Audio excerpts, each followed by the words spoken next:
Hello students, welcome to GPS online classes.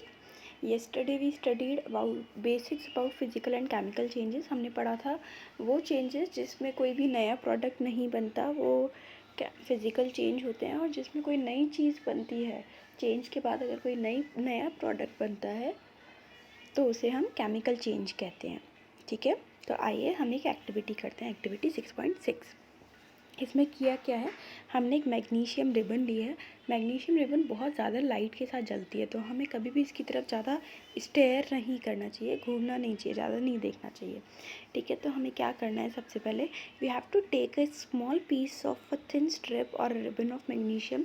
Magnesium की पतली सी पट्टी या रिबन लेनी है हमें. उसके टिप को सैंड पेपर से अच्छे से क्लीन करके फिर उसको कैंडल फ्लेम के पास जब लेके जाएंगे उसको जलाने के लिए, तो जब वो जलेगी तो वो एक बहुत ज़्यादा ब्राइट लाइट के साथ जलती है, वाइट लाइट के साथ. और जब ये कम्प्लीटली जल जाती है तो ये रिबन जलने के बाद एक पाउडरी ऐश राख सी हमें ऑब्टेन होती है. जैसे आपने पेपर को भी कभी जलाया होगा तो देखा है, तो वैसी राख सी ऑब्टेन होती है. मैग्नीशियम रिबन जलाने के बाद हमें ऑब्टेन होगी. अब ये मैग्नीशियम रिबन ये जो राख हमें ऐश ऑब्टेन हुई है, does it look like the ribbon? No, it doesn't look like the ribbon. तो इसको हम देखिए केमिकल रिएक्शन से हम इसे कैसे रिप्रेजेंट करते हैं. हमने मैग्नीशियम लिया, दैट इज़ Mg. मैग्नीशियम का सिंबल होता है Mg. इसमें क्या मिला, हमने इसको जलाया. हम सब जानते हैं, एज वी ऑलरेडी नो, किसी भी चीज़ को जलाने के लिए कौन सी गैस रिक्वायर्ड होती है. जलने के लिए वो किसके साथ रिएक्ट करेगा? O2 के साथ. ठीक है, जब Mg O2 के साथ रिएक्ट करेगा तो बनेगा MgO, मैग्नीशियम ऑक्साइड. ये है मैग्नीशियम, ये है ऑक्सीजन. मैग्नीशियम और ऑक्सीजन जब रिएक्ट करेंगे तो बनेगा मैग्नीशियम ऑक्साइड. ओके स्टूडेंट्स, तो ये जो राख है, अब अगर हम इसे टेस्ट करें, ठीक है, इसे अगर हम देखें तो हमें कैसे पता चलेगा कि ये क्या है. ठीक है, कैसा है. अब इसको आगे कंडक्ट करने के लिए हम क्या कर रहे हैं कि इस राख को लिया. अब वो राख क्या है, केमिकली वो क्या है, मैग्नीशियम ऑक्साइड. ठीक है, इस मैग्नीशियम ऑक्साइड को हमने ऐड किया H2O मीन्स वाटर में. जब हम इसे वाटर के अंदर ऐड करेंगे तो हमें इसका एक सॉल्यूशन मिलेगा, ऐश. वो अच्छे से उसको पानी में मिक्स कर लेंगे. ठीक है, अब इसके कुछ ड्रॉप्स लेनी है और उसे हम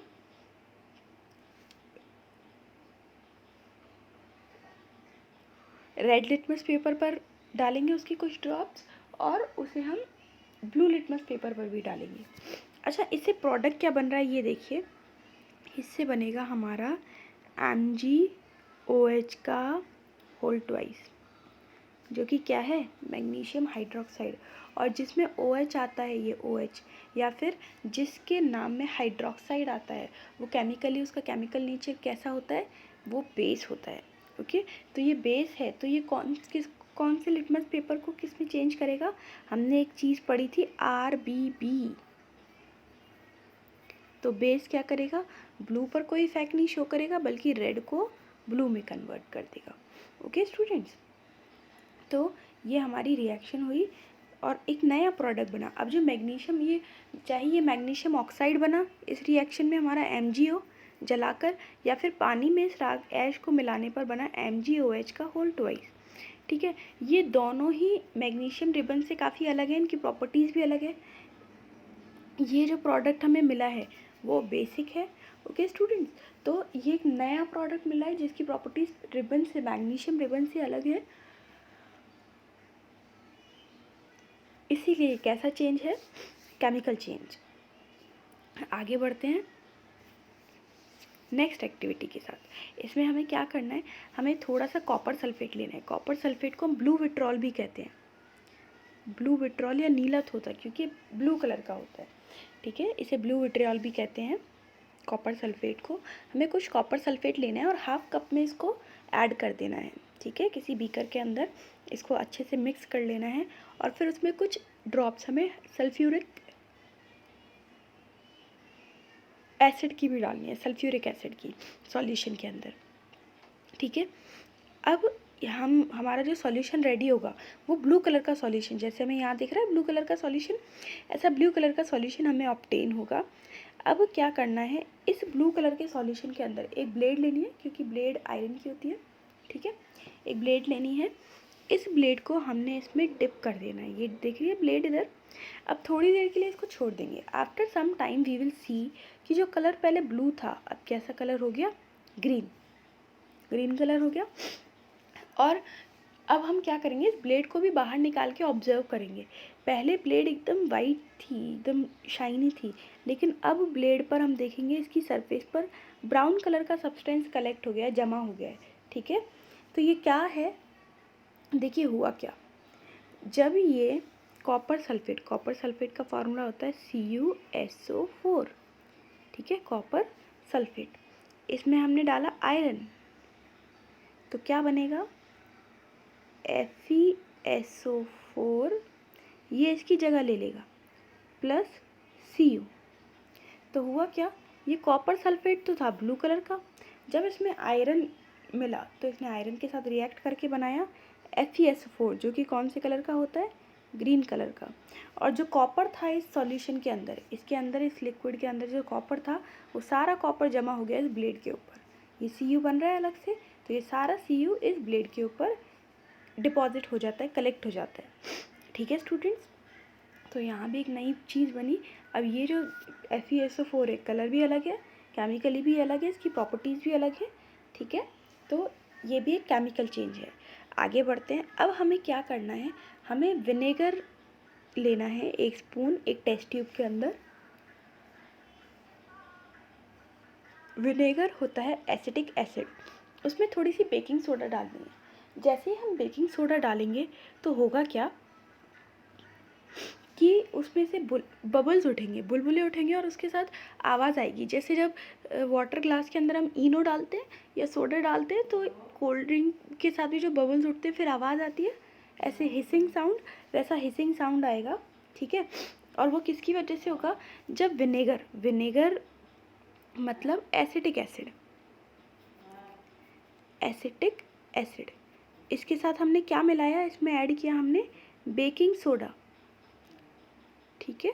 बेकिंग सोडा को हम कहते हैं सोडियम हाइड्रोजन कार्बोनेट या सोडियम बाइकार्बोनेट भी कहते हैं हम इसे, ठीक है। बेकिंग सोडा का केमिकल नेम होता है सोडियम बाइकार्बोनेट, ठीक है। तो अब ये जो गैस निकल रही है वो गैस है कार्बन डाइऑक्साइड गैस, ठीक है। जब विनेगर में बेकिंग सोडा मिलेगा तो कार्बन डाइऑक्साइड गैस बनेगी और भी कुछ चीज़ें बनेंगी।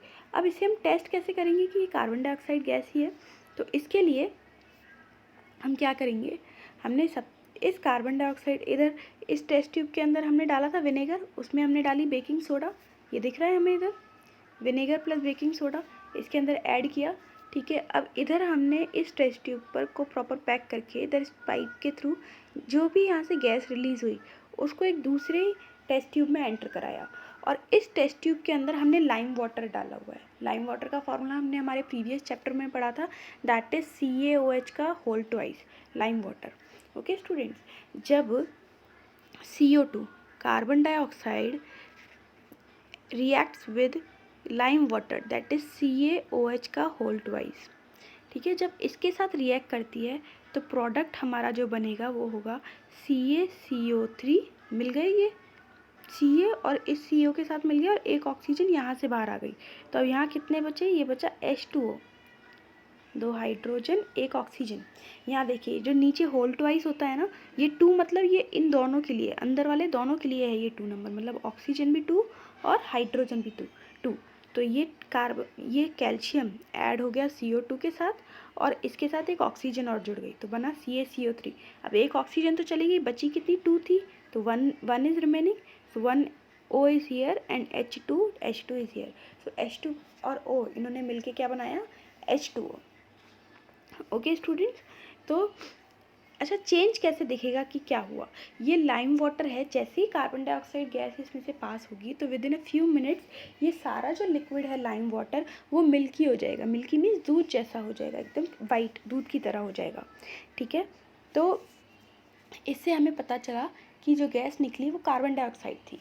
इस एक्टिविटी को हम हमारे कमिंग चैप्टर्स में भी दोबारा करेंगे, क्योंकि हम ये पता लगाने के लिए कि जो गैस हम रिलीज़ कर रहे हैं वो कार्बन डाइऑक्साइड है, क्योंकि कार्बन डाइऑक्साइड गैस ही लाइम वाटर को मिल्की कैल्शियम कार्बोनेट बना के मिल्की कर देती है, दूध जैसा कर देती है। ठीक है, तो यहाँ हमने पढ़ा केमिकल चेंज के बारे में, अलग अलग एक्टिविटीज़ पढ़ी। जो हमने पहली एक्टिविटी पढ़ी थी, ठीक है, उसमें मैग्नीशियम रिबन को हमने बर्न किया, ठीक है, उसमें नया सब्सटेंस बना। फिर दूसरी हमने जो पढ़ी उसमें कलर ही चेंज हो गया, ठीक है। अब तीसरी हमने जो पढ़ी इसमें गैस निकल रही है। तो chemical change is a change in which one or more new substances are formed is called a chemical change. हमने तीनों एक्टिविटी पढ़ी, तीनों में अलग अलग चीज़ें बन रही थी, ठीक है। तो ऐसा चेंज जिसमें एक या एक से ज़्यादा नए प्रोडक्ट्स बनते हैं, उस चेंज को हम केमिकल चेंज कहते हैं। और केमिकल चेंज को हमेशा एक केमिकल रिएक्शन से रिप्रेजेंट किया जाता है, जैसे यहाँ पर, ठीक है, केमिकल रिएक्शन से रिप्रेजेंट किया जाता है। केमिकल चेंजेस हमारी लाइफ में बहुत इंपॉर्टेंट होते हैं। जितनी भी नई चीज़ें बन रही हैं वो सारी किसकी वजह से? केमिकल चेंज की वजह से। जैसे हमारे फूड डाइजेस्ट होना, ठीक है, ये केमिकल चेंज है जिसे हम डिटेल में पढ़ेंगे, हमने सेकेंड चैप्टर में भी पढ़ा, ठीक है। इसके अलावा जो राइपनिंग ऑफ फ्रूट्स है, फ्रूट्स का पकना, वो भी केमिकल चेंज है। उनका कलर चेंज हो जाता है, टमाटो पहले ग्रीन होता है फिर वो रेड हो जाता है केमिकल रिएक्शन के कारण, ठीक है। इसके बाद fermentation of grapes etcetera happen due to series of chemical changes. तो ये जितनी भी प्रोसेसेस हैं, ये सारा ग्रेप्स का अंकुरित होना, ये सारी ही प्रोसेसेस केमिकल चेंजेस के कारण होती हैं। आगे बढ़े हम, तो हमने क्या देखा कि केमिकल चेंजेस में एक या एक से नया सब्सटेंस बनता है। इसके अलावा कुछ और चेंजेस भी होते हैं, ठीक है। नया प्रोडक्ट तो बनेगा ही, इसके अलावा हीट निकल सकती है, हीट इवॉल्व हो सकती है, ठीक है। लाइट निकल सकती है, जैसे कि मैग्नीशियम रिबन को जलाने पर लाइट निकली, या फिर कोई दूसरी रेडिएशन निकल सकती है, जैसे अल्ट्रावायलेट रेडिएशन निकल सकती है, या तो वो निकल सकती है या एब्जॉर्ब भी हो सकती है। किसी केमिकल रिएक्शन में टेम्परेचर बढ़ सकता है, किसी में घट भी सकता है, ठीक है। साउंड में भी प्रोड्यूस्ड, आवाज़ भी निकल सकती है, जैसे अभी इस वाली एक्टिविटी में हमने किया, हिसिंग साउंड निकली, ठीक है। आगे बढ़ते हैं, और कोई स्मेल भी प्रोड्यूस हो सकती है, कोई चीज़ सड़ जाती है तो उसमें से स्मेल आती है, तो केमिकल रिएक्शन में स्मेल भी इन्वॉल्व होती है। कलर भी चेंज हो सकता है, जैसे कि कॉपर सल्फेट में आयरन डाला तो ब्लू से ग्रीन कलर चेंज हो गया। और गैस भी बन सकती है, जैसे कि हमारी यहाँ बनी, जब हमने बेकिंग सोडा ऐड किया विनेगर में तो उसमें से CO2 रिलीज़ हुई, तो गैस भी रिलीज़ हो सकती है, ठीक है। तो अभी तक हमने ये सारे ही चेंजेस देखे। इसके बाद आगे हम हमारी नेक्स्ट सेशन में स्टडी करेंगे। Let's move to our question answers. We had already done 2 questions or 3 questions in a previous session. We are moving to our next question, that is, when baking soda is mixed with lemon juice, bubbles are formed with the evolution of a gas. जब baking soda lemon juice में add की जाती है तो bubbles बनते हैं, gas निकलने के साथ गैस निकलती है। हमने अभी भी पढ़ा, जैसे विनेगर में ऐड किया, विनेगर भी एसिड है, लेमन जूस के अंदर भी एसिड होता है, हमने पढ़ा था हमारे एसिड बेस वाले चैप्टर में। तो ये कैसा चेंज है ये हमें बताना है।